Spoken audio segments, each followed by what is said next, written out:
Live it, breathe it, love it. All sports, double coverage.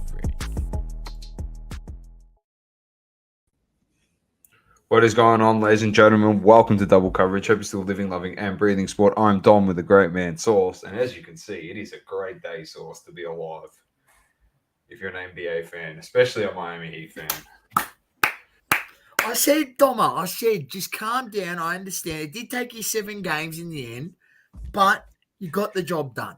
You got the job done, and you're making another finals appearance. And look, I'll just say, congratulations first and foremost. I wrote how this has happened. You know, you look at your roster and you just go, nah, no chance. No, Three undrafted guys. Oladipo went down injured. Tyler Herro's injured. Tyler Herro back for the finals. Series, game 3, they reckon. Game 3, he's back. That's a big inclusion. That's when we go back home too.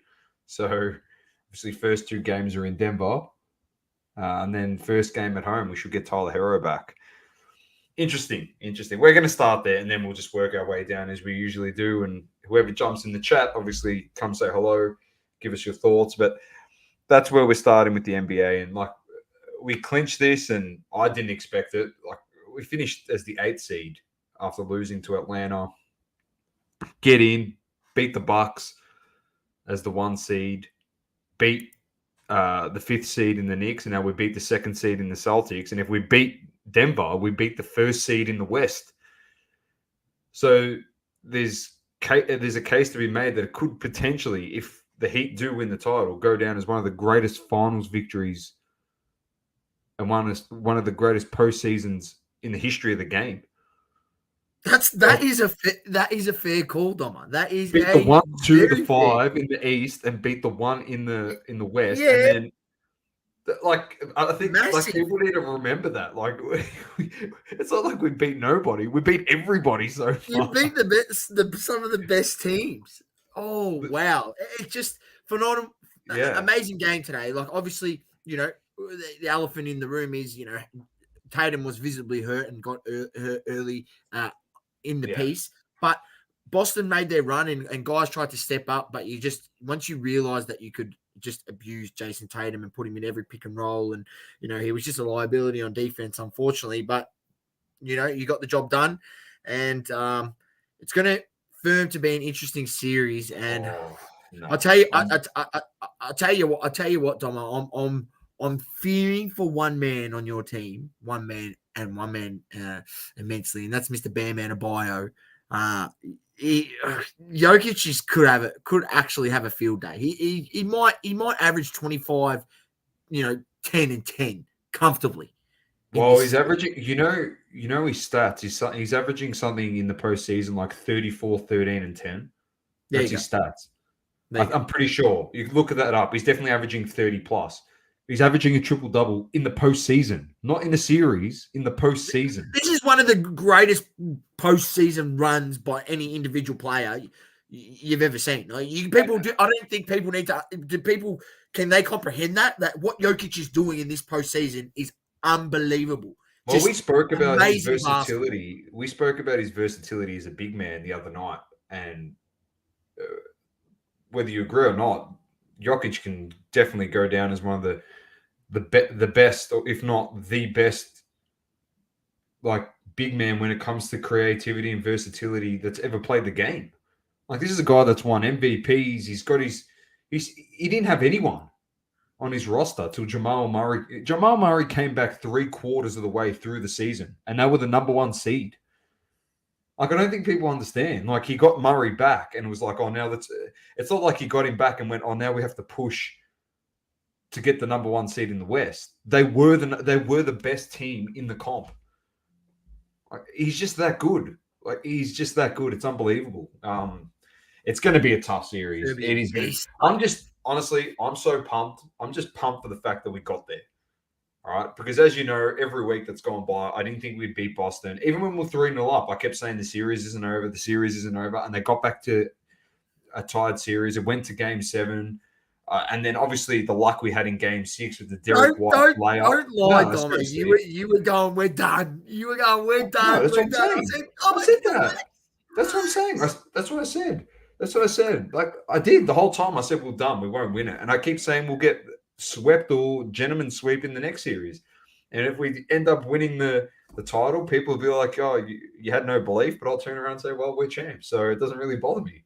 You got to think about it this way, ladies and gents. I know you back your team. I support my team, and I want them to win every game. But when you're the 8th seed, all right, you don't expect to be in the finals.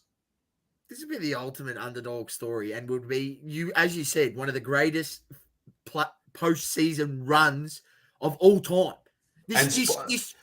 Spoelstra's already probably, in my opinion, a top 10 coach in the history of the game anyway. So easy. If he wins this title, well, geez, bloody hell! Like, what that does for him is just on another level. And if you don't go for the Miami Heat, you don't actually understand and fathom the team. Like, when LeBron left and stuff, we didn't even bottom out. We finished as the 9th seed, I think 2 seasons in a row after he left. And then after that, we're consistently the 6th seed, 7th seed.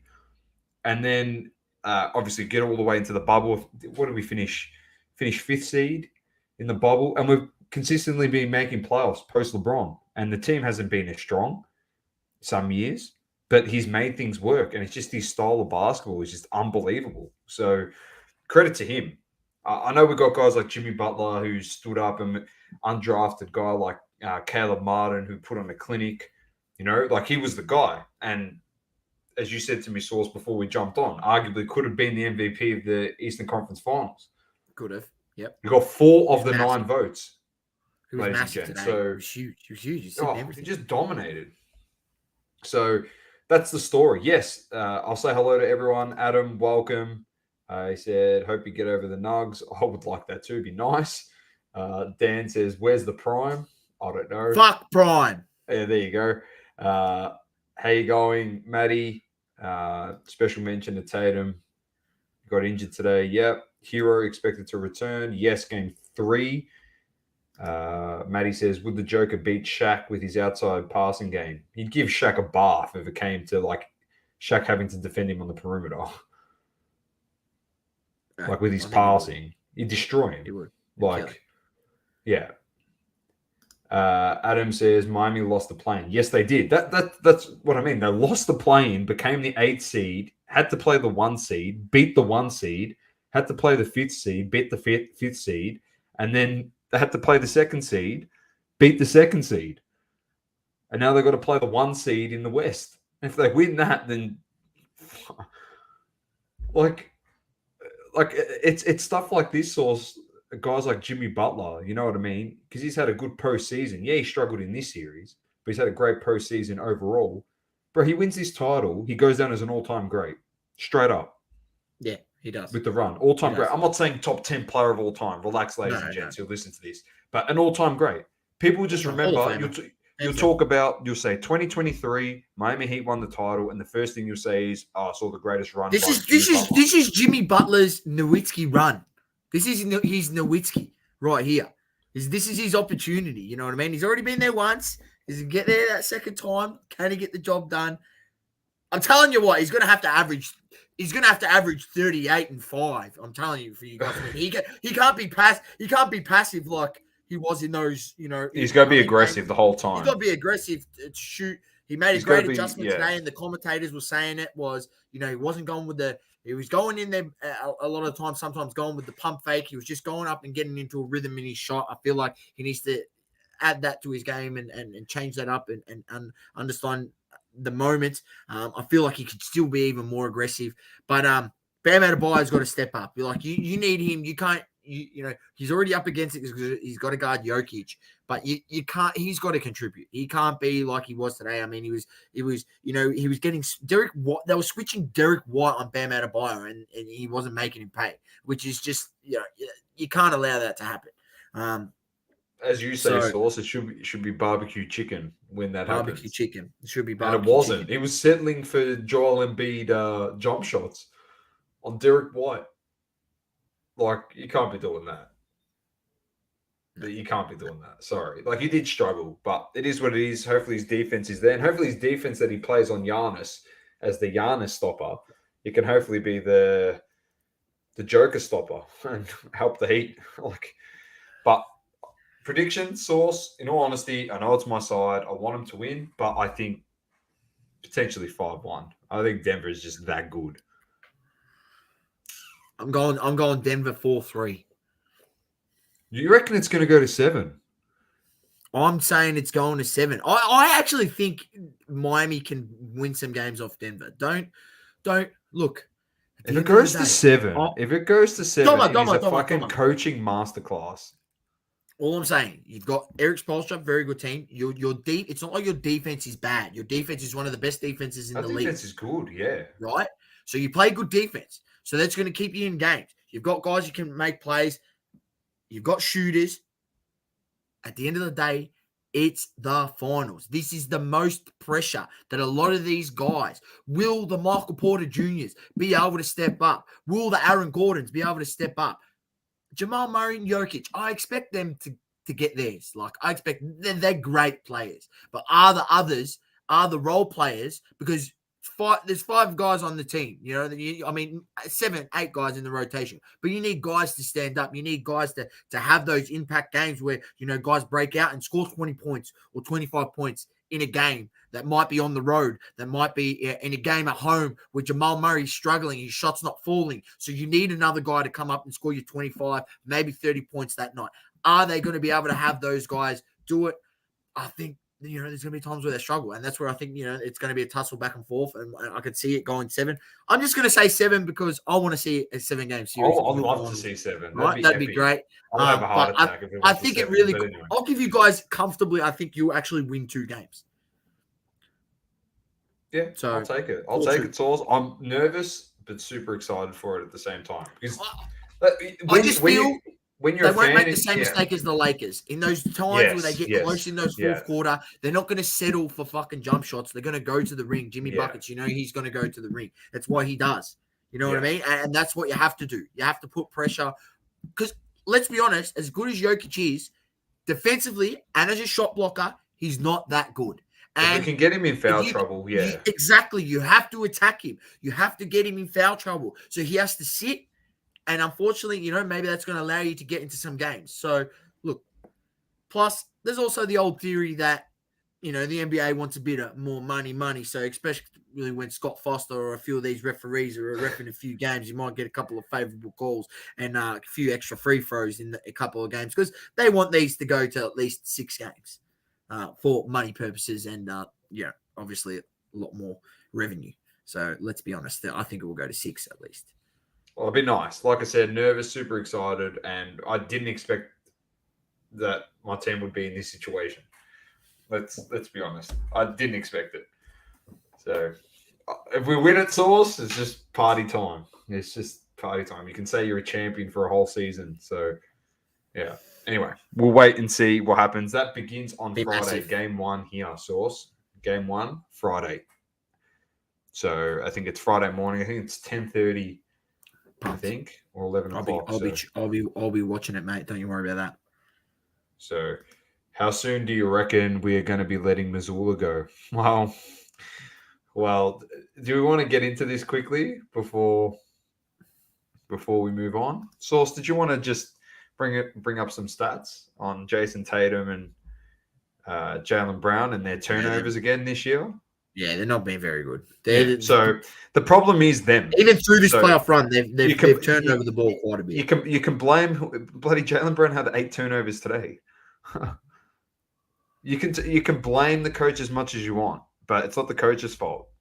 It's the same core unit that were there that lost last year in the finals. It's the same core unit again this year that lost in the Eastern Conference finals. It's the same core unit the year before. Same core unit the year before that. Same core unit the year before that. So sorry. So look. I'll just Malcolm be honest with you. Brogdon, 6th man of the year, laid an egg the whole series. He was terrible. Laid an egg. Terrible. He was shit. He was actually shit. I had him to score two points in a same game multi today, and he couldn't even do that. Even though he was terrible. Like,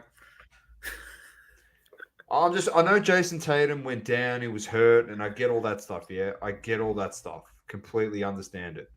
Yeah, and it was valiant for him to play on and do whatever he did.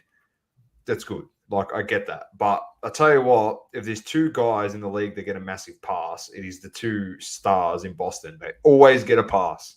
Always. And they've been mediocre for like 4 seasons when it comes to the postseason. So it's all good. You can shoot 51 in a game. That's good. Yeah. But when your turnovers are over 50 plus, like, that's not helping your team. Like, there has to be a better way to do it. So, yeah. Brogdon was supposedly playing with a tendon injury. It's the playoffs. I don't know. Anyway. Nah, look, at the end of the day... I think they blow that up now, man. They blow that up. That team we'll talk about it when it gets to the offseason. I wouldn't say that. I wouldn't say they blow it up, but... No, I reckon the key piece will get moved. Whether it's Brown or Smart, they're keeping Tatum. Let's be honest, they're keeping Tatum. Tatum's not going anywhere. But Brown, I think Brown or Smart is gone. Like, I think, personally. Yeah. So, anyway, we're not here to talk about Celtics. They're out. So, it's all about the Heat and the Nuggets now. So, it is what it is. I'm hoping for a Heat victory for you, Doma. I'd like one too. All right, let's move on. EPL source. Season is done and dusted. Who saved themselves from relegation, Doma? That's what I want to know. We know what happened up top. Everton. We'll go to the stand. Oh, damn it. They've stayed up. Honestly, that's good for the Prem. I'm not going to lie. We don't need the results, mate. We just need the final standings, as Saucy said. Yeah, bring it up. Who's gone down? What's the mate? You're going to be shattered on one team that's gone down. Oh no. You're going to be shattered. Your second team is gone. Oh no. They didn't save themselves. No, they're gone. Your second team's gone. Relegation, Southampton, Leeds, and Leicester gone. So Leicester, bang. Mate, they just won the Premier League 6 years ago. Yeah. They're gone. Oh, no. Everton survives. Where did it go so wrong for Leicester? Nottingham survives. Bournemouth survives. Oh, wow. Up Chelsea the top. Finished in 12th. Wow. They're shit. City, Arsenal, United, Newcastle, all with Champions League, Europa League. Enjoy the Europa League, Liverpool fans. And then promotion for the Europa League is Aston Villa. Qualification. So. And who's coming up into the Premier League? Luton Town, I'm pretty sure. I know Luton Town. I know. I've Championship. Let's go. Luton Town. Let's go over here and have a look. Luton Town. They were going absolutely off their rocker, which is elite. All right, let's have a look. Standings. We'll see who got relegated in the championship as well. Here's the playoff. Oh, what's going on? So Luton goes up. So that's in the playoffs. Obviously, that's for the last spot, isn't it, Source, usually? Yeah. How it works. So Burnley goes up, Sheffield United go up, and Luton go up. So Sheffield United and Burnley back in the Premier League. Middlesbrough miss out. Relegation, Reading, Blackpool, and Wigan. Go on. Bang. Go on. So there you go. All right, there we go. And around the grounds, around the European leagues, what's the latest, Doma? Well, of course, let's just have a look at some of these ladders. Should we? Let's have a look. We know PSG on this. Is League One, the greatest league on the planet. 4 points. There's only 4 points, Sauce. I know, Lens, they put up a great fight. We had La Liga. La Liga, I believe it was Barcelona won this one. It was Barca. A bit of a runaway in the end. Yeah, Barca, 11 points. Great win for them. Relegation, Valladolid, Espanyol, and Alque gone. What else we got?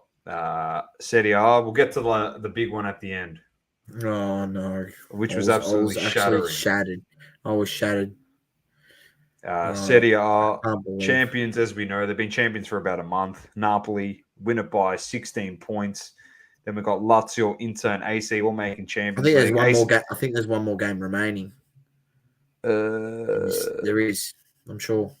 Well, AC Milan made the Champions League because Juventus copped another 10-point deduction. So, there you go.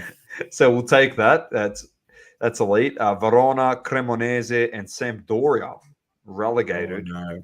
19 points for the whole season. Terrible. Yeah, not great, is it? And then the last one, Source, the Bundesliga. We spoke about it. We pumped it up. The coach started Jude Bellingham on the freaking bench. I know. It's rigged. It's got to be rigged, surely. So these were the games. Cologne, Bayern. Bayern won the game. So as we spoke about last week, if Bayern was to win, Dortmund had to win. The Dortmund game was still going on against Mainz once the Bayern game had finished. They were 2-0 down, Dortmund. I know. Within 20 minutes. Within the first 20 minutes. Click on the game. Miss a penalty. They missed a penalty as well. Haller missed a penalty. There it is. So they copped one in the 15th. They missed a penalty in the 19th. They copped one in the 24th minute. And then they scored in the 69th minute and the 96th minute. Imagine if Haller scored that penalty, Source, and they won it in the 96th minute, the championship. It was set up there for him. What is the team, Source? Is it which team's owned by Aussies in Italy? Is it Parma? Oh, I wouldn't have a clue. Or something? I can't remember who it is. So there you go. Job done by Bayern Munich once again. Too good. Too good. Shattered. Absolutely shattered. Really shattered. So done and dusted there. Premier League done. Every league's done. Soccer's off the pod for a bit. Obviously, we'll follow some of the trades and stuff. Free agency and movement and all that type of stuff. But let's get on to, of course, the nation sport, mate, which is AFL. Because as Source mentioned, he said that he saw some upsets happening this week, and there was upsets everywhere. Everywhere. I did say there was. You think it's going to be an easy week, and I was just like, oh, I don't reckon so. There was upsets literally everywhere. If it wants a load, I can. All right, let's get to round 11. Obviously, pre-bye, the last round before the bye. No surprise here, Source. Friday night football. Swans beat the Blues. They're shocking. They're struggling big time. 26 points. They get done. I don't know. What can we say? Apart from we said that they played nobody, and when they played somebody, they can't beat them. So can I just someone was giving me absolute shit 2 years ago when we snuck into finals and we made the 8th spot, and he was Carlton supporter, and he said, "Oh, you guys had the easiest draw. You had the easiest draw." I said, "Oh, well, at the end of the day, we still have to win the games to get into finals. That's fine. We had the easiest draw, what you consider an easy draw, right?" And I think he was saying at the time, our list is much better than yours, or whatever. And I probably would have had to agree a tiny bit, but I'm coming around and I'm going, well, is it really that much better? I mean, here we are again, Carlton. I mean, they started like a house on fire last season, then they dwindled at the end. They've started half decent, but not very good. Now they're dwindling, and it's middle part of the season. The time's getting tough. Where is it going to be? The Dons versus Carlton, not this week because we've got your mob, but the following week big Sunday night fixture leading into the King's birthday on the Monday. And, I mean, it forms out to be an absolute cracker. It's got me pondering, where are they actually at, Carlton? Where are they at? Because, their fans, believe that they should be inside the top 6. That's where they should be. I reckon one of their fans reckon they're top 4. They're celebrating. So, Carlton fans out there, let us know. Let us know. What do you think? I forgot to watch Blue Abroad this week. What are you thinking? Because I'll tell you what, the lads down at Blue Abroad, they are not happy. Not happy. Might have to go watch the fan cam. And after the game, I'm thinking of getting some tickets to the big Sunday night clash. So I've got the hook up with the MCC member from someone that we know. The Carlton game. Yeah. So we might be able to get some nice guest passes. Never been in there. I've never been in there in my life. I've been there. Don't worry, it's very nice. It's very nice. It'll be a great experience. I've never been, so I'm very excited. Adam said, I'd rather be a North supporter than a Carlton supporter. Well, I would too, considering we almost beat them on Good Friday. So that just shows you where they were at. That was the writing on the wall. They drew to Richmond. They almost lost to North. They beat Geelong, who was struggling. And everyone thought it was done and dusted. Anyway, let's move on to the team that we think is a bit overhyped, and that's the Saints. They got done by 10 points against the Hawks. There was 28 scoring shots to 18 in this, mind you. The Hawks could have won this by a lot more. Sicily had an absolute blinder. 40 posies. He dominated. 16 marks. 16 marks. He was very, very good. Welcome, James. He would have scored a 200 on Supercoach, surely. No, he didn't. Matty Tape said, go the Crows. Matty Cams, Yoda boys, been a while. How are you, slappers? How are you, Matty? Good, mate. We miss you, as always. Next game up, Melbourne versus Freo, 7-point winners for the Dockers. So they get the upset at the G over the D's, which that was the second. Well, I'm a bit nervous about my Melbourne prediction for preseason for the Premiership. I don't know. I don't know what to think of them. Well, it's not a game you should be losing to Fremantle at the G. They were struggling a bit, mate. And so it's like that was the second upset of Saturday. Obviously, the Hawks get the job done first. Freo beat Melbourne here, which they beat them a year ago here in Melbourne as well. So the Dockers.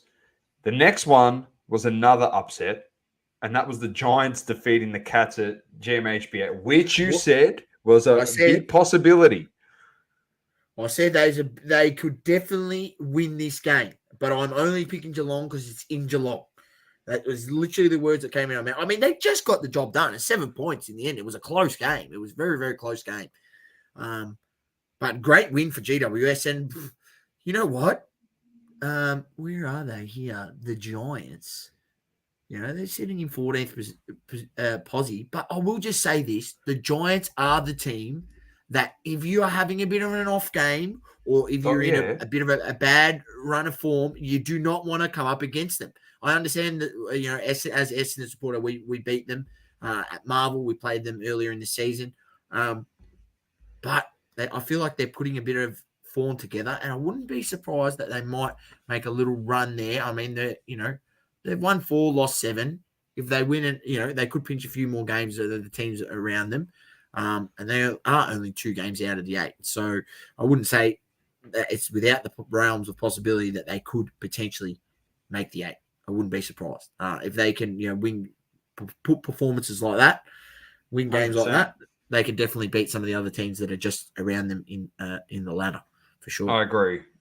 We had the Suns then defeating the Bulldogs by 7 points. The Bulldogs had the run of the green at the start of this, and then they've just botched it. Then we had your Bombrays upsetting the West Coast Eagles in Perth by 50. Bit of an upset there against the bye. We don't need to get into that game because you were too good. They stink, West Coast. Richmond get done against Port Adelaide. No surprises there. The Pies defeat the Kangas by 35. I'll be honest, I was actually impressed with North. They played the same brand of football that we played in the first couple of weeks, and we looked okay in patches. So it's good. Rats at the helm, mate. Rats at the helm. And breaking news, 2 Source, live on double coverage. Press conference at 7:45 p.m., which is 10 minutes ago. It should be live right now. Charges against Clark O'Fagan and Burt have been dropped. The accusers will deal directly with the AFL. So there you go. That drama and saga is done and dusted. So all sorted. And the last game of the round was the Crows defeating the Lions by 17 points, 95 to 78. Called it. I think you went Brisbane, didn't you? No, you went Brisbane. Oh, did I? Oh, no, I went Brisbane. Fuck. Told you. What a lemon. Yeah! I think I got another tip on you. Oh, fuck. Just start thinking of whatever I need to get you, mate, because I'm cooked. All right, let's get to this week's tips, and then we'll look at the ladder quickly. Here we go, the Friday night blockbuster. This is the first of the bye rounds, but we have Melbourne versus Carlton. Yeah, D's Carlton. Sorry, I'm going Melbourne. Let me just... Melbourne. I'm also going Melbourne. Port Adelaide, Hawthorn in Adelaide. Port Adelaide, they've won 8 in a row, Doma. They must be doing something right. Yep.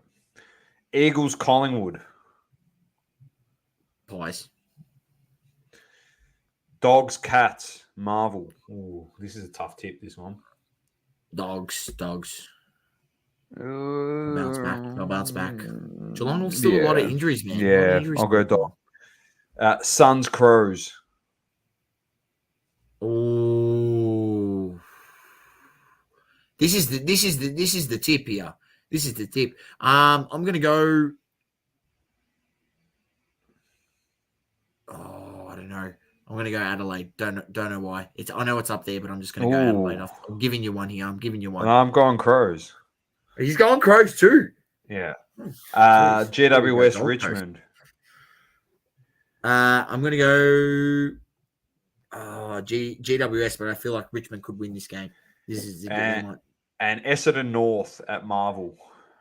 I'm going to back the Bombers. I'm going to the game. You're going to the game. It's going to be North. big. I'll tip North this week. He's tipping North. Here we go. In typical Essendon fashion. We are your bogey side. We are. You are. Dominated you guys for many years, like how Richmond had dominated us for many years. But good luck on the weekend, Doma. Good luck. You too, mate. Fuck Essendon. All right, let's get to the ladder. Let's get to the ladder. We've got the Pies on top, followed by Port and Brisbane, and the D's rounding out the top 4. Saints, Dogs, Crows, and Essendon rounding out the top 8. Then we've got Freo in 9th, Geelong in 10th, Sydney and Gold Coast 11th and 12th. There's the Blue Baggers in 13th. Then we have GWS, Richmond, Hawthorn, and then the bottom 2 are North Melbourne and West Coast. So there you go. Doma, let me ask you a question. Like, honestly, just go back to that top 8. Like, by the bye rounds, did you think like teams like St Kilda, Adelaide Crows, Essendon would be in the top 8? No. Well, it's turning out to be an interesting season, let me tell you. And there is definitely, 2 standout sides, and that is Port Adelaide and Collingwood at the moment. They are definitely the standout sides. And look, I won't ride into the Port Adelaide hype just yet. I do really like Collingwood and the way that they play, and I think their brand of footy stands up to the test of, the rigors that would be finals football. But yeah, Port Adelaide are putting a very, very good season together, and they cannot be dismissed. And Brisbane, Melbourne, I don't quite believe in them. St Kilda, I've told you they're rubbish. And then outside of that, I don't know. I think it's a bit tough to make a case for anyone else, Doma, to win the premiership. I'll be honest with you. Yep, at this point in time. There you go. If you can see in the bottom right-hand corner, there you go. AFL on Hawks Probe right there. You got Gilligan. Live. It's live. Watch it on Just like us. Live. afl.com.au if you want. After last year, surely Adelaide gets a top 8 justification. Hopefully. Global, welcome. Good to have if you you on are, Global. their game on the weekend is where to start. Yep, Matty, it's a big definitely game. a must-win game. Must-win game away from home. These are the games you need a pinch to get your 13, 14 wins. That's going to secure your top 8 berth. Definitely. All right, so let's move on. Let's get into some F1, and of course, we had Monaco this week. There's no surprises here, ladies and gents. There's no surprises. The only surprise is that it was dry and then went to wet, and some of the cars exact margin too. some of the cars, forgot to pit one lap earlier, and it was literally like they were on ice skates out there. Saucy and I, if you watch Off the Grid, we're pissing ourselves laughing. We were laughing. We're like, these guys are lemons. Yeah, we're like, these guys are lemons. They were literally just sliding, like completely. It was so dangerous. I know we shouldn't laugh, but they should have pitted. They chose not to. So it was just hilarious. And the most exciting thing that happened on this stream was an earthquake. No shit. Literally, we were live streaming and an earthquake happened. That was the most exciting thing that happened on this podcast, on this stream. There was an earthquake live, and Sauce and I reacted to it. That was, honest to God. Other than that, it was Verstappen leading from start to finish. He won by 28 seconds in the end, didn't he, Doma? Yeah. I did say he'd win by 30, so I was very, very close to picking the exact margin of seconds he would dominate by, and it was an absolute procession. Absolute procession. He was so good. It was him, followed by Alonso in second, and Ocon on the podium, which is fantastic for him and Alpine. Then the two Mercedes in fourth and fifth. Then Leclerc in sixth. Gasly, Ocon's partner in crime, in seventh. Sainz in eighth. Norris in ninth. And we always like to look where the resident Aussie driver is, and that was Oscar Piastri, and he was in the points in 10th. In the points. Very nice. So good on him. Good on him. Yeah, we might have to make that a TikTok video, actually, when the earthquake hit. Yeah, it was just it was very We'll clip it. Yeah, it was uncalled for, I think. Is definitely the word. Anyway, this week, Sunday, 11 p.m., Circuit de Barcelona, Catalunya, we have the Spanish Grand Prix, which Max Verstappen will also win again. So tune in to watch that one. To watch him as he is on his tour towards, his celebration tour at the moment, towards winning his third straight world championship. So back to back. Matt said, did Saucy dive under the table? No, mate. It's Australia. We don't need to dive under the table here, mate. We just brace and cop him. Not yet. All right. It's might get there one day. Yep. When the planet's up 1.5 degrees, mate, you better run for cover. I'm telling you, you run for cover. Because that's when shit hits the fan. We're all done. But before I do finish that, before I brought up something on the show at the start of the show on Off the Grid, and I was talking about Monaco, and I said it's my favorite track in terms of like scenery and stuff. And Sauce agreed. He's like, "Yep." And I said to Sauce, unpopular opinion, it's probably the worst track on the calendar. There's no excitement in it. When it rains, it got exciting because it rained. Funnily enough, Sauce, you must have been listening to me. You must have had the live stream on while the race was happening, because Max Verstappen was dominating that much. He wasn't even paying attention to his own team. But Christian Horner said if anybody came up with this track now and presented it, there is no way we'd race here at Monaco. Yeah. He's on the money. He's actually on the money. It's only because it's been there for so long. It's history. It's like there's history behind it and stuff. So anyone in the chat, anyone that listens, tell us how you feel about it. But I love it. Like I said, it's my favorite track, but for the nostalgia, not for racing. It's not The cars are too good to be racing on that track now. So there you go. Christian Horner all over it. Wasn't an earthquake. Murray, the card father, just fell over. Oh, dear. Oh, dear. Maddie says, agreed, you need overtaking opportunity on a racetrack. Yes. Yeah. Or a safety car or a red flag. That's what you need at Monaco. Safety car, red flag, and rain. Or else you start on pole, you pretty much could finish in pole, especially when you're Max Verstappen. All right, so moving on. That's not a bad shout. That's where they have the MotoGP. F1 should go to the Isle of Man track. Interesting. Not a bad shout. All right, Sauce, over to you for some UFC. Yes, Doma, UFC, obviously, as you know, there wasn't a card over the past weekend, so there's nothing to really review, but we will have a look at the upcoming card and preview that, and we have someone and predictions, and we also have some other news. Yes. But before we do that, as you know, ladies and gentlemen, this segment is sponsored by Roll Clean Soap, the best damn soap in the business, the Aussie Grappler soap in hands there. I just cracked open the original soap. I cracked open that one the other day because my bar ran out. It's good. It's nice. Very nice. Mate, I'm literally, I've run out of bars. Mate, you just run out of bars. You've eaten too many, have you? I've eaten too many. That's why I'm left down to the hand soaps and the bath bombs. There you go. You got to give the bath bomb. They're nice. I'm telling you, you come out smelling absolutely beautiful. Don't worry, mate. You know, when you have a hard day out there on the sports field, you just get in. Just drop you the want the bomb magnesium ones, man. Don't you worry about it. They get the muscles and got this the wrong way. Soothing, fresh. Roll Clean is a proud family Australian-run business. It is made from 100% natural ingredients and helps keep you clean on and off the mats.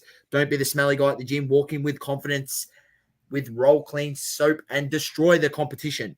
Roll Clean offers a wide range of products targeting assisting post-training recovery. Our magnesium bath salts, bath bombs, boost balm can help ease those aches and pains after a hard training session. Roll Clean offers many soap varieties to choose from. Just visit www.rollclean.com.au or hit them up on social at Roll Clean. Roll Clean, we've got your back. And you know, first we'll just go off the top of the show, then we'll preview into the show. You know who's back? Who back we have, and that was Pooh Bear, who we talked about on the show last week in the XFC, which is the local circuit MMA in South Australia, where Roll Clean originates and has grown from, and he's a sponsor of the man Pooh Bear, Damien Voller. And he got the chocolates over the weekend. Boom! He's got the job done in 87 seconds or 89 seconds. Knocked out. Good night. See you later. TKO. Thanks for coming. And on to the next one. He's the lightweight champion, I believe.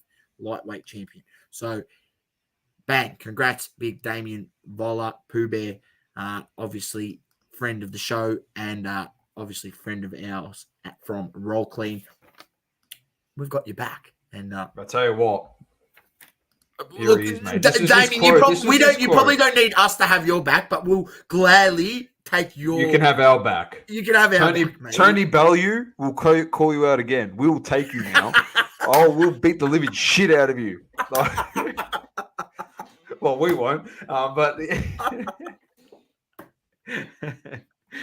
Damo said it. It was his quote. We brought it up. He said, "Don't worry about round 4 and 5. We won't be seeing them." I fucking loved it. I loved it. And you didn't see him. You didn't see who did he fight against. Like, I don't want to badmouth the guy that he fought, Hogan, because you know what, he's in the country.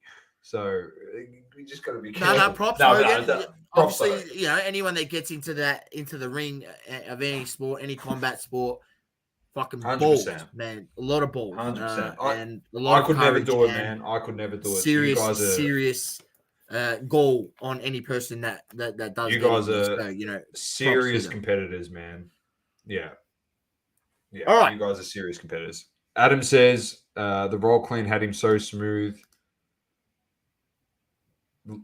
the punches just rolled straight off of him.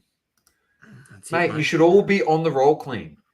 Dan says, I need some soap. There it is, 20% off. Order at checkout, use double coverage. Or they got a 25% off.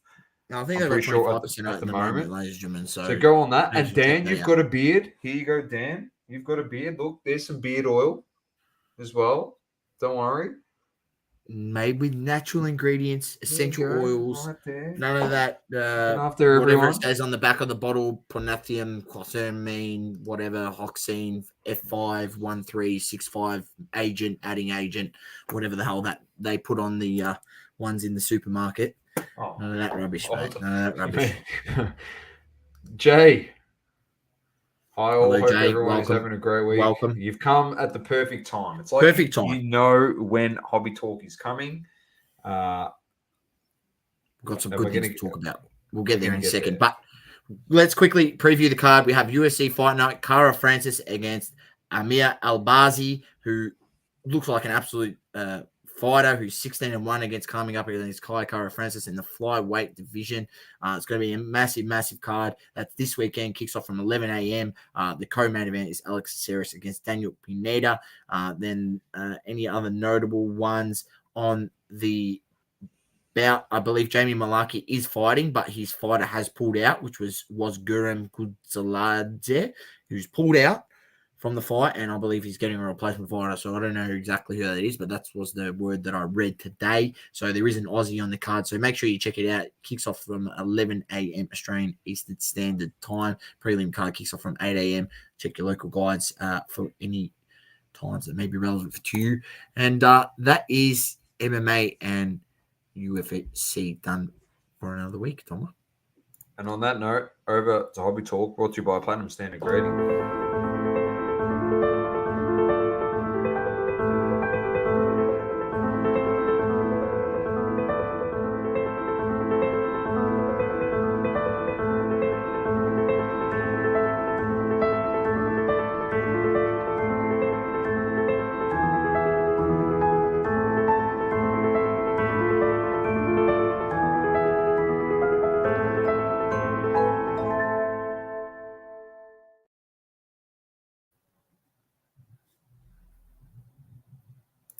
Again, might have. I don't know. Thank you to the crew at Platinum Standard Grading. I don't know what's happened there. Anyway, we're back. Jay says, forget Kurt's card care.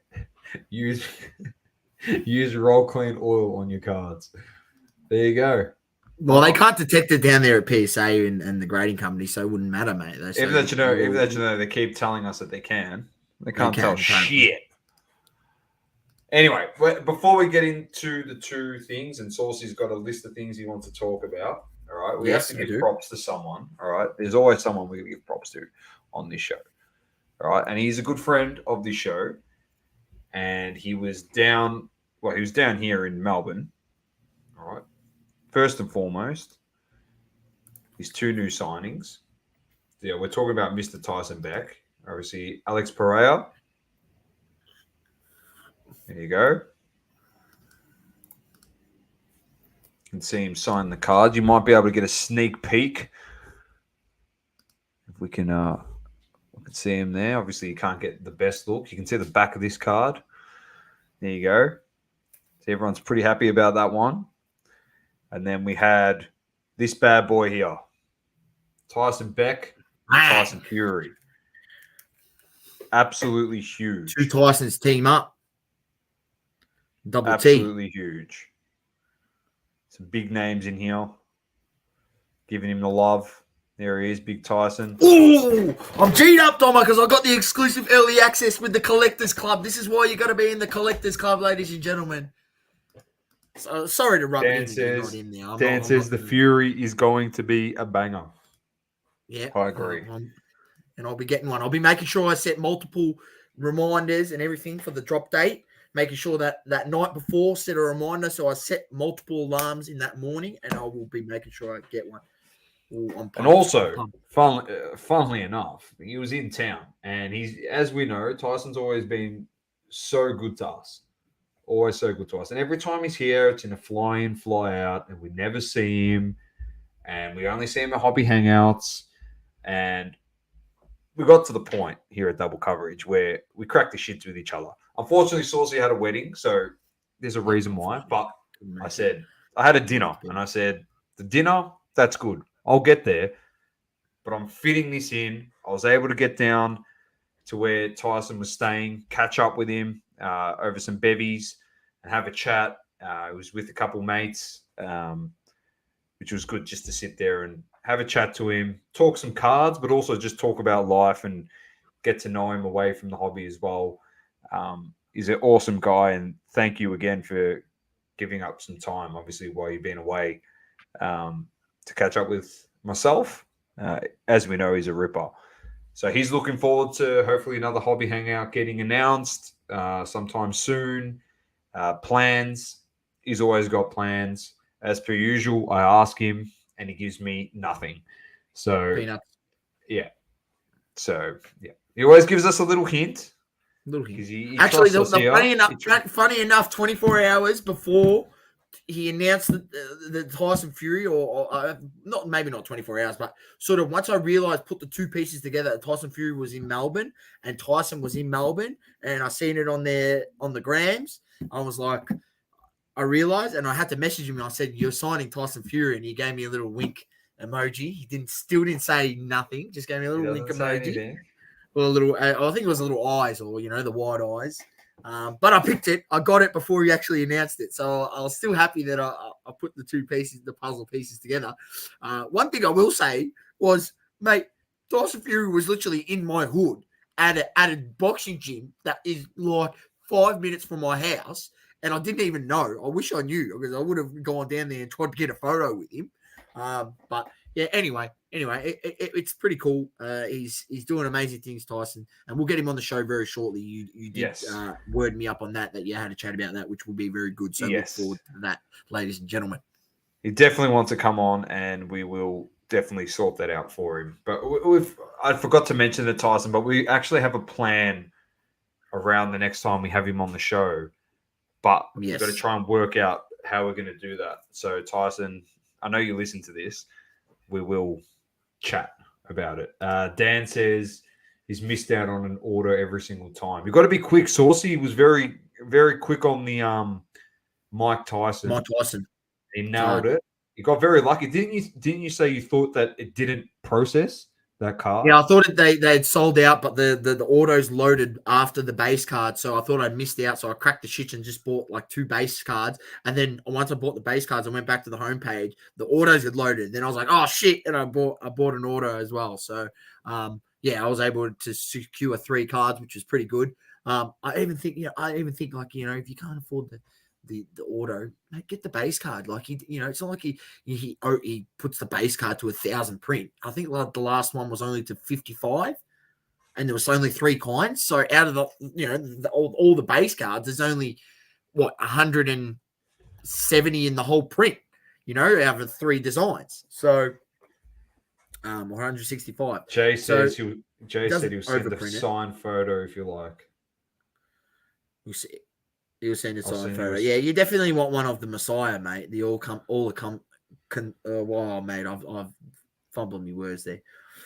I'm not going to attempt it, because I'm going to mark it up again. Matt says Rafa next tennis cards. How about this one? Tyson Beck, Nick Kyrgios collaboration. Yeah, people might think that won't sell. Well, I'm telling you, it's selling. It's selling. All right. I'm just putting it out there. Nick, I know you don't listen to this show, but hit him up. So some huge golf news coming, guys. PGA and Live. Keep us posted on that. Yeah, Matty did mention to me something about not a big deal with Live Golf and someone that was like a $2 billion deal. Matty, chuck it in the chat who you're talking about. So massive for Live Golf. It's definitely here to stay. Dan said to Jay, as long as you give it the Kurt's Card Care special, take the broken tennis rackets on the Kyrgios ones. No, man, you get some good stuff. But yeah, broken tennis rackets. You can have one with a chair umpire sitting there and him like yelling at him. It'd be elite. Him doing the Sue in another one that he's done before. Man, you could do so many things with Kyrgios. Big Nike deal. There you go, Nike. Interesting. All right. Huge. We'll get into this source. You want to get into some high-end drop-offs? Yeah, well, look, yeah, we will. You want to go there first? I've got a few things to go through. So feel free. We'll start. We'll go there first. All right. We'll quickly just go through some of this stuff. So Rare 23 Air.83 has done the work for all of us. We just need to sit back and report on it, really. Share screen. Where are we? Window. This bad boy. Bring it up. All right. So what we've got here to people that are listening and not watching. So Tom Brady championship ticket BGS 8 with a 10 auto sells tonight for $324,000. It sold last year for $1.4 million and $1.3 million in back-to-back months. It's $1 million. So all these auctions ended, I think, last week. Last week. This is last week. Yeah. So that has sold for $1 million less. All right. Whoop. Where are we? Oh, it's because I zoomed in. I probably can't do that. Next one, LeBron Ultimate Auto Rookie BGS 9.5 sells for $36K. It's lower than its pre-pandemic price. So it's gone down. Mahomes RPA to 5 has taken quite the beating. Dropped from $630K to $394K to $288K. And the last sold is now $138,000. BGS Pop 1 of 4. None graded higher there. Out of the 5. Interesting. There you go. So that's a big drop. Almost $500K we did always say that when these big sales went through, it's still crazy, ridiculous money for these type cards. Luka True RPA BGS 9.5 with 3-color patch for $75K. Ryzen Rare Air says the rise and drop of Luka cards is quite something, as these used to go for $350K and many 6-figure sales. So there you go. $75K on the last one. People realize he's not getting any help in Dallas. Yeah. A pristine BGS 10 Topps Chrome X-Fractor LeBron rookie, $78K. It sold last year for $312, and then for $116K 2 months ago. So it's already dropped from $116 to $78. Jeez. Then we've got a LeBron RPA BGS 8.5 with a 10 auto, 3-color patch plus bold blue auto. Sells for $384K. Sold last year for $1.4 million. And 4 months ago sold for $570,000. So it's dropped over $1 million from last year. And from 4 months ago, it's dropped 100 and what's that? 180,000. 86,000. Incredible. That's all of them, Source. Wow. Right there. Wow. That is insane. Jay, if anyone can tell us about Mahomes cards, Jay says the Paddy won't get paid. It's been in the last 2 premium auctions for less. So the number on that Mahomes was 138K. So Jay is saying that it went for less than that in the last 2 premium auctions. Unbelievable, man. And you know what, Doma? This isn't the bottom. I think it's going to go down more. It's not. It's going to go down more. Things are going to go down more. That you got all these fractional. And remember when we talked about how these fractional companies were artificially propping up some of the high-end cards because they're getting all these smaller end customers, buying fractions of it, and that's how they were artificially prop up the price of these high-end cards that should be nowhere near that mark. And look, it's good to see it coming down. I hope things do come down. It's a great thing. For people that are in high end, it's really bad luck for all of you. But for us, it's good because when these come down, everything else is going to come down eventually. So we're able to go out and buy what we want. Yeah, actually build a box prices to kind PC. of reflect that, to be honest. Need box prices to reflect that. Yeah. We do. And when you go on. Sorry, Dan brought up the LaMelo rookie sold for $19K, down a shit ton. Just drop that one in there as well. Another one. Yeah. I mean, I had this discussion with the someone about box prices, and I'm just like, man, it's like, I mean, a box of Prism Hobbies like $1,000-$1,200, and I was like, would I rather have that, or would I rather go nearly buy a whole case of some TCG product, and you could break that down and you guarantee a certain amount of hits out of the case, you grade the best hits, you might sell them, you probably got more chance of actually buying and selling the TCG cards because you can actually buy a whole case rather than one hobby box. I think people still forget that a Prism hobby box was a $150 box.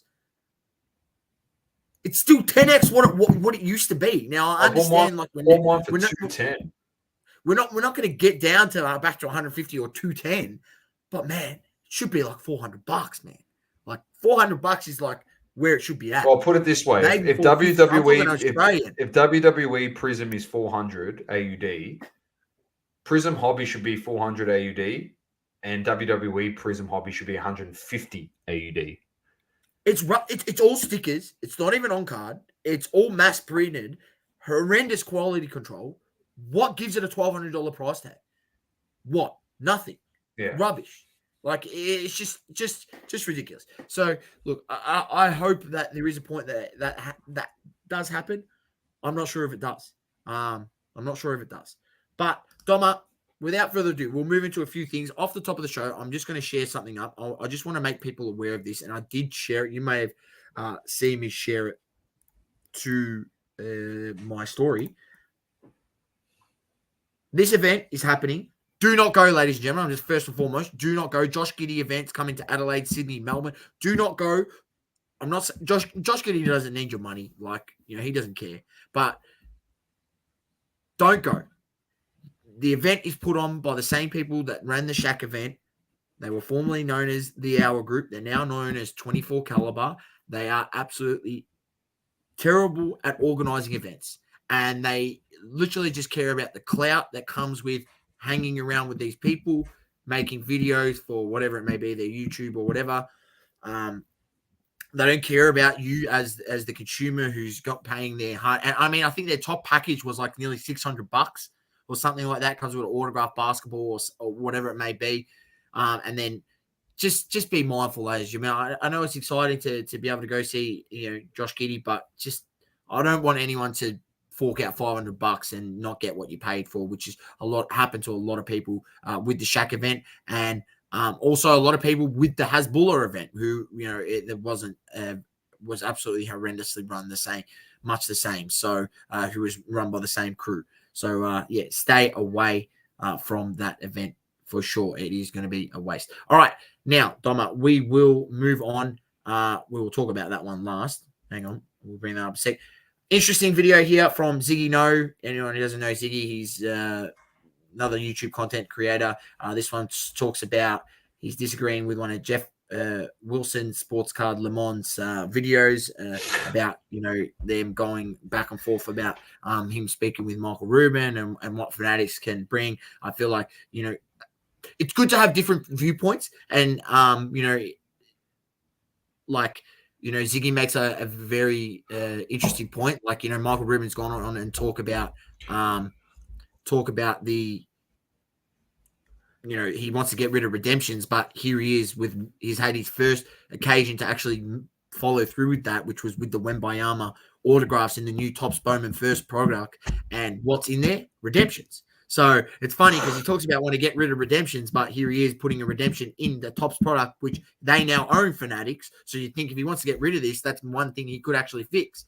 But he hasn't. So look, it poses an interesting point. He talks a lot of other things. So make sure you check out this video from Ziggy, and he's got a lot of interesting points And that was just one thing that was funny and one takeaway that I took from that video. But make sure you check it out for yourselves. And that's in contrast to this video from Victor, the rookie card specialist, who I checked this out today, and the title of the video is "Fanatics is trying to monopolize the sports card industry." And he goes in and plays a video from Burbank Cards from Rob, the self-professed card father, and an interesting video that Rob talks about in a sense that maybe Fanatics coming in and being a disruptor in the industry isn't a bad thing. There's so many issues within this industry that have plagued it for so long that can be addressed, but will they be addressed? That's the question that I have. And I'll go run through a list of things that I'll talk about that in a second, and we'll have a bit of a chat. But yeah, he goes in and just talks about that, maybe a disruption in the industry, and Victor, affirmatizes that point, that he had the viewpoint that it was very cynical, that the whole monopolizing of what Fanatics is trying to do, which is, let's be honest, with all the power moves they've made to buy out Tops, to buy the licenses, to buy PWCC, and so on, and make all those acquisitions, that is a power move. Would you think, Dom? Would have thought so. They own everything now. So, if that is by them, is it a bad thing? He seems to think that, Victor, he was in the boat of, yes, it is a very bad thing. Now he's sort of sitting, it may not be a bad thing, on the fence, and a different viewpoint to what, obviously Ziggy, had in his video that he talked about. So just opposing viewpoints and a different point of view, and, something to check out from both content creators and make your opinion on their points. And it swayed me a little bit, Doma, and that's why I'll go through this list. And there's a few things that I want to just run through. First and foremost, Fanatics, will they be good for the hobby? Will they fix the issues that have plagued the industry, such as, you've got in my opinion, game used, not enough game used memorabilia from rookies. That should be fixed. That should be fixed. I don't understand. With Fanatics, that should be fixed. I don't understand. First 5 games of the season, those maybe within the first 10 games, they should get some of those. If they play Summer League, just get them to wear some Summer League uniforms. Bang, game. You've got game used, right? Who cares? They play one game of Summer League. Get them to walk on the court you can literally get them to walk on the court for 2 minutes, even in at Summer League, or 5 minutes a game just to play at Summer League to get their uniform. You could get their training, literally. That'll get fixed. I think that will get fixed, Horst. I think that one will. So that one's massively. That one's massively. Obviously, the redemptions issue, which people aren't happy with, and look, I actually don't think that will get fixed. That won't get fixed. I feel like it's just going to be too much of an issue for them, and it will hold up products. I feel like it will hold up products too much. So I don't think that will get fixed. Then also, the mention about the game used, if they don't fix that, I don't understand how the box prices can be at where they're at when there's no game used, isn't there? Does that adjust down? I just feel like the people continue to pay for this rubbish and allow Panini to get away with this. If they continue this trend on with Fanatics will just do the same thing. Do they actually want to fix these issues and make those prices that they're going to charge actually worthwhile? I feel like this is a step. You'd want to put that game use stuff in there to make that step to actually feel like the boxes are worth that much, even though we all know they most likely aren't. Customer service is a massive one, and one that I talked to about a collector who's been in this hobby for over 20 years. And, he just said the customer service you receive from Panini is absolutely horrendous. From tracing up redemptions, trying to get in contact with them, emailing week after week after week after week, continuous emails and getting no response. He's just the customer service is just horrendous. And, is that an area that Fanatics is going to, spend funds on? We hear about, in Ziggy's video, as I mentioned before, he talks about, Fanatics, they're going to spend all this money. Are they going to spend this money in areas that are going to need, addressing that people want things fixed in the hobby, or they're just going to spend it on marketing and more production and more marketing to get more people in, to buy more product, to sell more, to get more revenue and just drain the F out of the licenses, or they're going to actually elevate the hobby to a level, to products, and elevate the products to better than what they are now, and have some more innovative designs, get some more partnerships with guys like what might be Tyson, what might be other designers out there, what might be, and get them involved more and stuff like that. I don't know. I feel like there's a lot more scope for that things can be done. I don't know. This is all me speaking aloud. If you have thoughts and opinions, put them in the chat. We'll get to the chat. We'll get to the chat here quickly. If you listen to this later on, make sure you chime in. There's a few things to get to in the chat. We've just got to backtrack a little bit very quickly. First of all, I just want to say you need to have this conversation now, because Doma, what's happened when we've tagged Michael Rubin and stuff on Instagram? Has he not responded and seen what we've written? He has seen it. He has. Whether he takes it on board, I don't know. But he can see that collectors and people who are enthralled in this hobby and have been collectors for a very long time, and those concerns, ladies and gentlemen, that I raised then, aren't just my concerns as me, who's only been in the hobby for 5 years. These are concerns for people that have been in the hobby for 20 plus years, right? And he also was one of the concerns are little card shops and smaller card shops that, or maybe even smaller breakers that have been breaking for 10 plus years, 15 plus years, that might just be a little online breaker. Are they going to have access to product, or are those little small guys going to be shut out? Because unfortunately, if you monopolize and give it to all the big guys and allow one guy to monopolize certain hobby shops to monopolize things in areas of around the world, it won't be good, because then, they're going to control most of the product. They can set a certain price for breaks because they have a majority amount of that set, or whatever it may be. I don't know. So there's a lot of things to think of, how that's all going to pan out. Distribution, it is a lot to think out. Get to Definitely. The comments. All right, we're going to backtrack quickly, and then we'll get back to everything that's relevant to this. Jay said on the Mahomes, the BGS 8 of the same card did 87 grand and was paid. There's no way it's 50 grand more for a grade higher. It was 138 grand for those that may have forgotten. Dan says TCG Pokemon company printed 9.7 billion cards last year. That's it. They're not super short printed. Like heaps of these chase cards. Yeah, there's less of the chase cards than there are the base cards, but there's still a shit ton of them. Matt Tabe says, got a feeling the Luca Prism 101 will be pulled by the end of the year. Yeah, by Backyard. Where are we here? Will Fanatics chase a grading company to buy? I'm pretty sure initially they said that they were going to do grading through their service. Didn't they say Fanatics was going to do that? They were going to have a vault, a marketplace, a grading. They said all this stuff initially. Ideas. Yeah, they did. Yeah, they did. So Jay says the card father. What's wrong with those idiots? Jay says, Doma, have you seen the quality of Fanatics jerseys? This company makes rubbish, mate. Cards will be no different. Yeah, but if it says that they were match worn, man, I know. But the reason why I say this, Jay, is because they've got rights.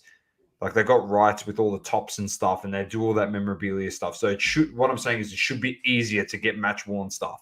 If they're not getting match worn, it's just them being lazy. But it's all about making money in the end of the day. And it doesn't matter whether they're efficient or lazy. It doesn't matter. People are still going to buy their products.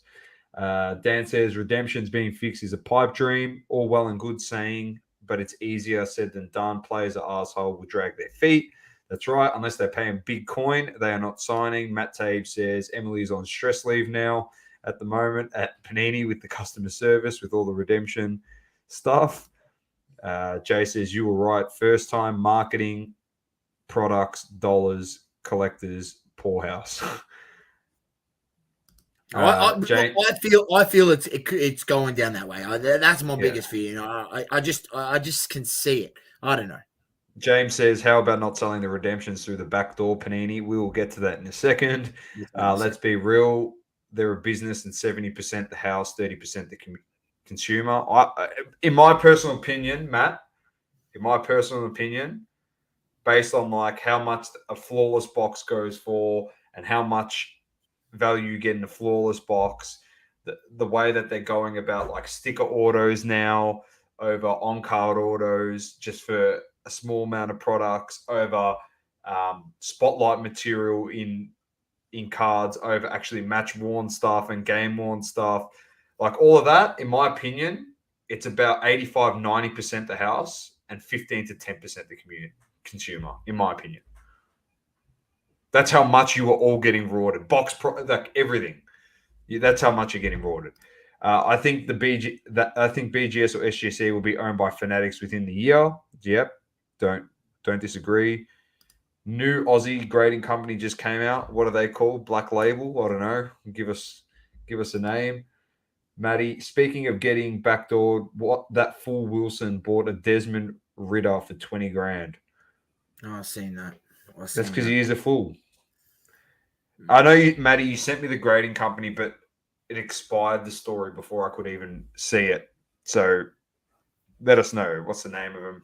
Anyway, back to you, Sauls. We've got through all them. If there's anything else you need to touch on, I know there definitely is. There's a person in the chat. We're probably going to refer to his video, I'm assuming. Yeah, so the last one we're going to touch on is definitely, if you haven't seen, go check out Dan the Cardman's video. Did the Panini employee steal the 1-on-1 logo man? And he's referencing a 1-on-1 logo man of Lonzo Ball, Jason Tatum, rookie year.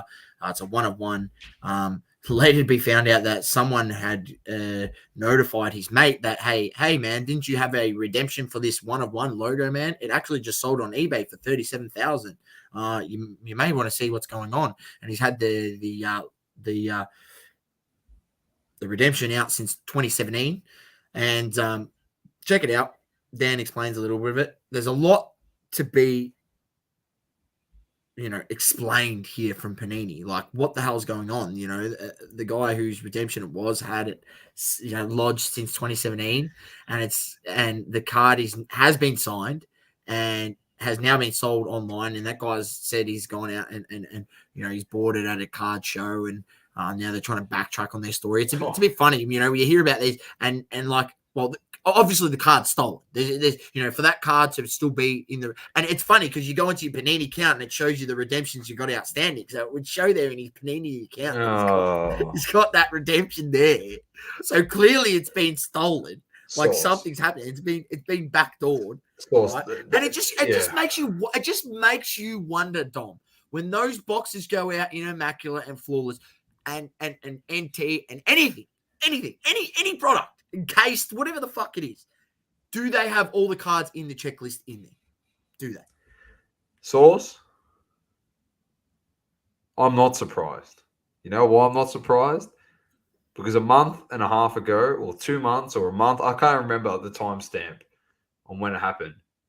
You brought up on this show in Hobby Talk the guy that stole all the Pokemon inserts, all of them, and was selling them at a show because he's a Le Mans.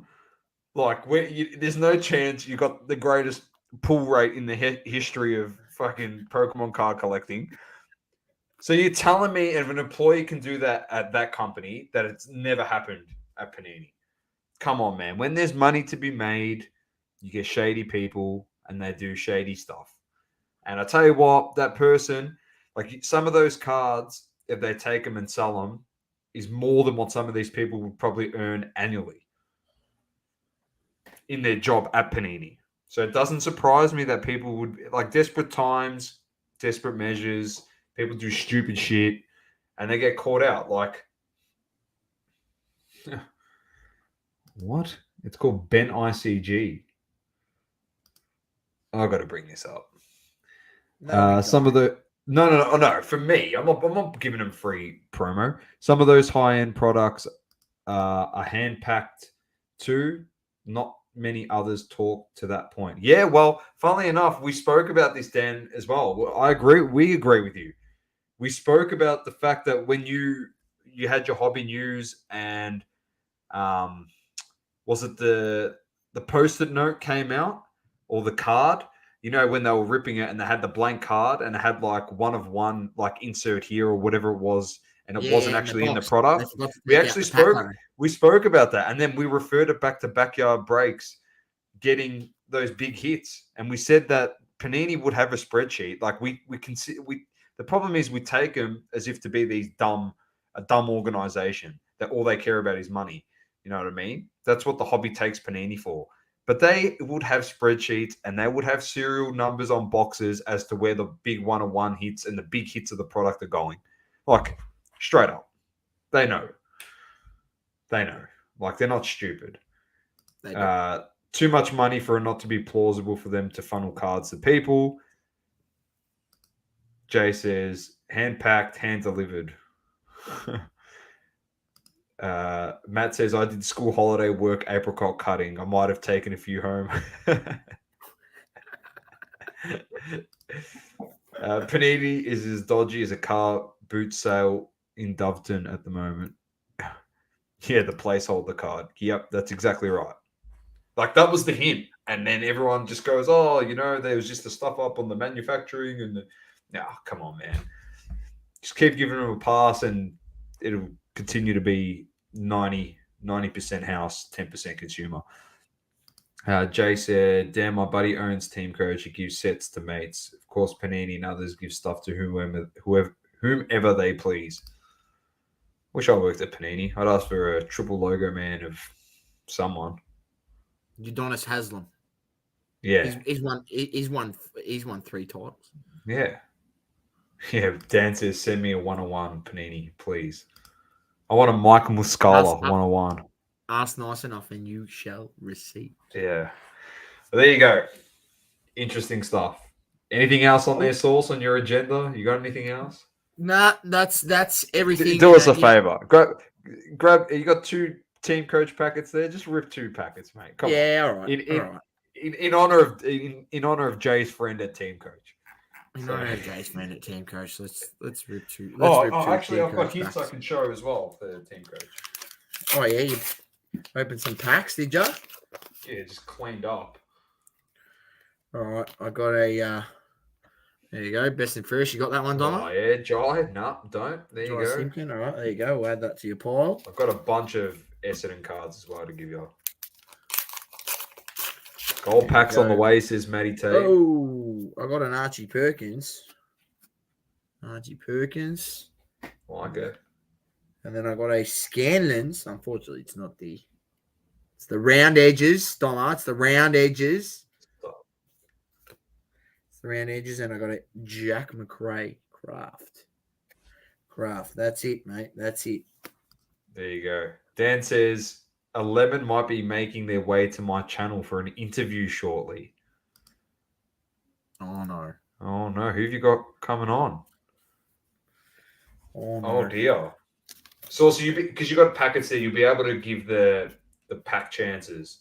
Yes. So fantasy duos of Jezza and Tomahawk. So fantasy duos there. 1 in 72 packs. 1 in 72. I'll be honest with you. This was off 18 packs. Source 18 packs. This is what I pulled. So it's not bad. 1 in 72 right. Packs. So I pulled that. Best and fairest gold.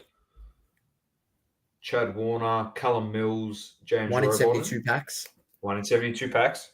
Just remind you, this is off 18 packs. I pulled a Bailey Fritsch Magic Wild card. Is that silver, is it? No, just a wild card. Wild card. Yes, I believe that's 1 in 36 packs. Yep. And then box hit. And then I hit this source, a gallery wild card of Dustin Martin. That's unbelievable. 1 in 432 packs. Of 18 pack source. Mate, that is a big haul for 18 packets. That is just over. That is about half a box. That's ridiculous. That is unbelievable. That's a great haul. There's literally half a box you've got in that. Just ridiculous stuff. Now they didn't all come out of the same box from the same place. They were some out of one box from another place. I reckon it was out of 3 different boxes. Okay. See, that's why I don't mind going around buying 8 to 10 packets of like one box, and then go to another 7-Eleven or another servo and buy another 8 to 10 packs. You don't know what's going to happen. Jay says, "Sound spicy." Who?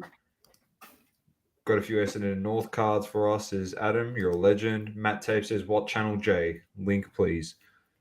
That'll be Dan's channel, I'm assuming. Keep it on the down low, but it'll be spicy one. Still working through the details. No holds barred on the questions. That's what we like to Lots hear. of talk around Tops going for the NRL license when it's up again. I wonder if they'll try for the AFL. Well, they've just produced their NBL. I have seen the NBL cards have finally been released, Doma. I don't know if you can. I don't know. We should have brought that up, but regardless, we're running out of time anyway. So I'm just keen to Dan keeping it on the down low, working through the details. No holds barred. He said there'll be lots of talk around Tops going for the NRL license when it's up again. It can't be the try for the AFL. What, Fanatics? Oh, they're in Tops, don't they? You're getting Ruben on. Is he coming on? Not Ruben. I don't know. Anyway, look forward to it, Dan. Looking forward to it. Make me small. He said a lemon. We haven't given Ruben a lemon. No. He's saying he's going to get a lemon for the interview that he does. Oh. We're going to give... What? I don't think that's what he's saying. Dan said the lemon is a proper lemon. It's not Jeff Wilson, is it? Oh, that's what I was thinking. The great. No, it can't be. The greatest. No, you can't. You can't get that. You can't. Dan. Honestly, Dan, if you actually get him, I would rather you get the other Mr. Hello himself. Hello! Tops is desperate. What's next? Hungarian midget wrestling cards. I'm telling you, mate, it's going to be bare knuckle fighting. Bare knuckle. Adam says Uncle Kenny. Anyway, we'll see what happens. Oh, we're excited for this, Dan. We could be guessing all about himself. Uncle Kenny's getting sued, actually. Funny enough. Jay says, "Get shine on Dan." Well, yeah, show him Shoe Shine Bob Instagram page.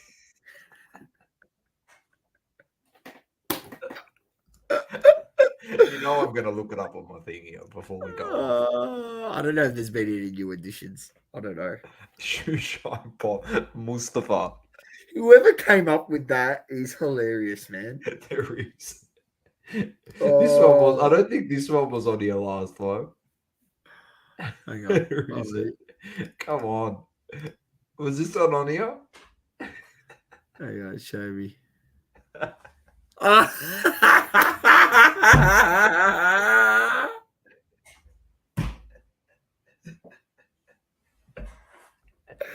Even Uncle Kenny. Do the crime. Do the time, baby.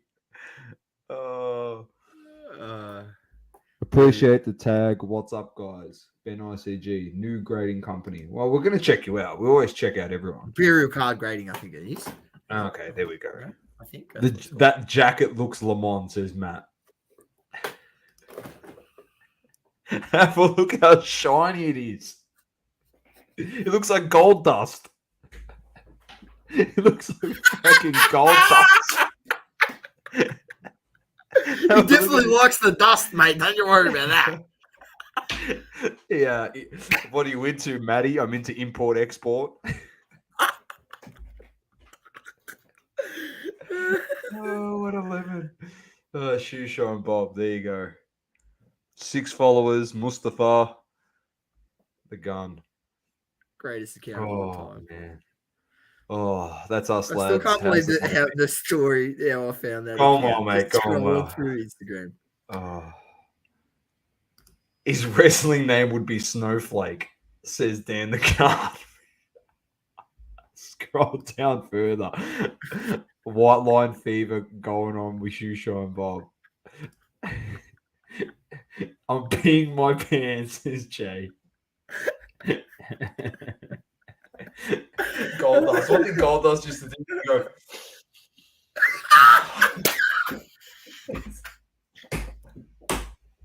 That's what he used to do. It's just perfect for him. It's just perfect for him.